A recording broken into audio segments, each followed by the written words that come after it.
আইসিসির টি-20 বিশ্বকাপ 2024-এর নববর্ষ ইতিমধ্যে শুরু হয়েছে। কোনো উদ্বোধন ছাড়াই রোববার স্বাগতিক যুক্তরাষ্ট্র ও কানাডার মধ্যকার ম্যাচ দিয়ে বিশ্বকাপ যাত্রা শুরু হয়েছে। প্রথম ম্যাচেই জয় পেয়েছে যুক্তরাষ্ট্র। এই মুহূর্তে বিশ্বমঞ্চে অবস্থান করছে ভারতীয় ক্রিকেট দল। বিশ্বকাপ শুরুর আগে দারুণ এক সুখবর পেলেন বিরাট কোহলি। আইসিসির কাছ থেকে প্লেয়ার অব দ্য ইয়ার 2023 পুরস্কার পেয়েছেন তিনি। বিশ্বকাপ শুরু করার আগেই এভাবেই আইসিসির কাছ থেকে বিশেষভাবে সম্মানিত হলেন বিরাট কোহলি।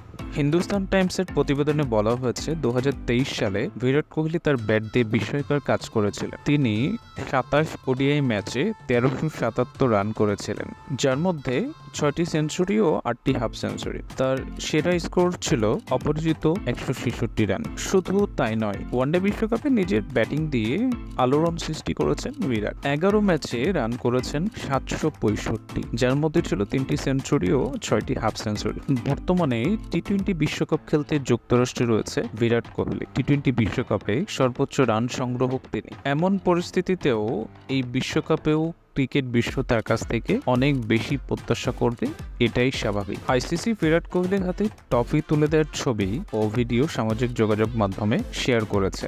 এই প্রাপ্তি দেখে ভক্তরাও বেশ খুশি হয়েছে। কোহলিকে ভক্তরা অভিনন্দনও জানাচ্ছে। উল্লেখ্য যে শনিবার ছিল বাংলাদেশের বিপক্ষে ভারতের প্রস্তুতি ম্যাচ।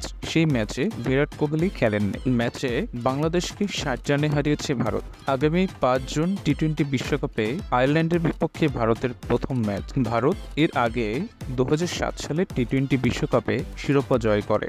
এরপর থেকে টি-20 শিরোপা জিততে পারেনি তারা। এবার টি-20 বিশ্বকাপ জিততে বদ্ধপরিকর টিম ইন্ডিয়া।